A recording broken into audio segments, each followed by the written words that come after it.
Nearly 10 years ago, a single batch of Canadian whiskey captured the imagination of the global spirits world. It was not Scotch from the Highlands of Scotland, nor bourbon from the limestone-rich soils of Kentucky, but a rye whiskey born of prairie grains and Canadian ingenuity. Welcome viewers to my channel. Please subscribe, like my video and turn on notifications so you don't miss our next update. Crown Royal's Northern Harvest Rye, released as part of a limited reserve collection, won accolades that no Canadian whiskey had ever achieved before. The most striking endorsement came from Jim Murray, Britain's notoriously exacting whiskey critic, who in his annual Whiskey Bible did what few thought possible. He declared a Canadian whiskey the World Whiskey of the Year in 2016. Murray's praise was effusive. He said that to call the spirit a masterpiece was to undersell its artistry, insisting that it elevated rye to new heights of beauty and complexity. Overnight, shelves emptied as collectors, enthusiasts, and curious drinkers raced to claim a bottle. For Canadians, the victory was more than a marketing success, it was vindication. In a global spirits industry dominated by Scottish heritage and American bravado, Canada's often overlooked whiskey tradition had forced the world to pay attention. Crown Royal was no longer just a fixture of weddings, hockey nights, and backyard celebrations, it was a product of world-class distinction. But triumphs are fragile, especially when they intersect with politics, economics, and nationalism. Nearly a decade after that crowning moment, Crown Royal once again finds itself in international headlines, but for reasons that could hardly be more different. Earlier this week, Ontario's Premier Doug Ford staged an act of political theater that was as simple as it was provocative. Standing before a crowd of reporters, cameras flashing, Ford gripped an oversized glass bottle of Crown Royal. He tilted it slowly, deliberately, and let the amber liquid cascade onto the pavement. "This is what I think of Crown Royal," he announced, his voice ringing with defiance. Around him, microphones captured every syllable. By the time the whiskey formed a shimmering puddle at his feet, Ford had transformed an everyday consumer good into a symbol of betrayal. His target was not the whiskey itself, nor even the Canadian workers who made it, but Diageo, the multinational corporation headquartered in London that owns the brand.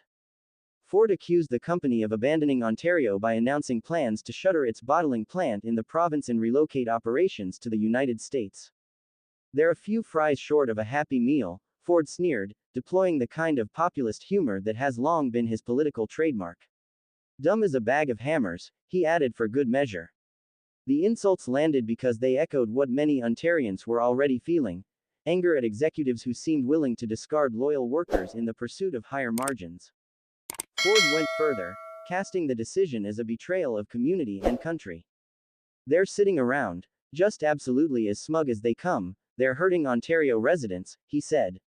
His rhetoric was not confined to economic losses, it tapped into a deeper sense of resentment toward globalization and the sense that local workers were being sacrificed for the sake of foreign shareholders. A message to the CEO in France: "You hurt my people, I'm gonna hurt you. You're gonna feel the pain in February when these people don't have a paycheck." Ford's dramatic protest unfolded against the backdrop of an escalating trade war between Canada and the United States, sparked years earlier by Donald Trump's aggressive tariff policies. When Washington slapped higher tariffs on Canadian steel, aluminum, and other exports, Ottawa responded with targeted retaliatory measures. Among them was a boycott of American wines and spirits, a move both symbolic and economically significant. The boycott reshaped the landscape of liquor sales in Canada. For months, staff at provincial liquor stores dutifully kept U.S. products off their shelves. Brands that had once enjoyed steady sales suddenly found themselves locked out of one of their most important foreign markets. Executives at companies like Brown-Forman, the parent company of Jack Daniel's, watched in dismay as their Canadian sales collapsed. In quarterly reports, they lamented significant headwinds and admitted that millions in revenue had vanished. The message was clear: in trade disputes, even the contents of a bottle could become a weapon. And Canadian consumers, far from reluctant, often embraced the boycott as an act of patriotic defiance. To pour a glass of Canadian whiskey instead of American bourbon became, in subtle ways, a gesture of solidarity. But Diageo's decision to move bottling operations across the border complicated that narrative. Suddenly, one of Canada's most iconic homegrown brands appeared to be aligning itself with the very country that had sparked the dispute. For Ford, This was not just poor optics, it was a betrayal. To understand why the move hit so hard, one must understand Crown Royal's place in Canadian culture. The brand was born in 1939, created to mark the visit of King George VI and Queen Elizabeth to Canada, the first reigning monarchs to tour the country. Seagram, the Canadian company behind the creation, spared no expense. It crafted a smooth, luxurious whiskey packaged in a regal purple bag with gold embroidery, a presentation designed to reflect both elegance and national pride. Initially sold only in Canada, Crown Royal quickly gained popularity. By the 1960s, its makers decided to expand into the American market. The response was immediate and overwhelming. Within a few years, Crown Royal had become the top-selling Canadian whiskey in the United States, a position it continues to hold today. For many Canadians, the purple-bagged bottle became more than just a drink. It was a staple of holidays, a gift of respect, a marker of identity. To order Crown Royal at a bar in Chicago or Los Angeles was, in a way, to toast Canada itself. The brand's reputation only soared higher with its 2016 global recognition. In an industry often dominated by tradition-bound Scotch distillers and marketing-heavy American bourbon makers, Canada had carved out its own space. But beneath the surface of that cultural pride lay a more complicated corporate story. Crown Royal was once the crown jewel of the Seagram Empire, a Canadian powerhouse that not only dominated the spirits industry but also invested heavily in entertainment, media, and Hollywood. At its height, Seagram was a global titan, with assets spanning liquor brands, music labels, and even Universal Studios. That empire crumbled in 2001. A series of disastrous business decisions, including ill-fated bets on media ventures, led to Seagram's collapse. Its assets were sold off, and Crown Royal landed in the portfolio of Diageo, a British multinational that also owns Johnnie Walker, Guinness, Tanqueray, and Smirnoff. Though production remained in Canada, ownership had slipped beyond Canadian hands. For many years, this shift mattered little to consumers. Crown Royal still marketed itself as a distinctly Canadian product, emphasizing its local grains, pristine Manitoba water, and decades-old tradition. But in today's climate, when issues of national identity and economic sovereignty carry growing political weight, the foreign ownership of such an iconic brand has become more glaring. When Diageo announced it would close Crown Royal's Ontario bottling facility and move that part of production to the US, the move was framed as a business decision.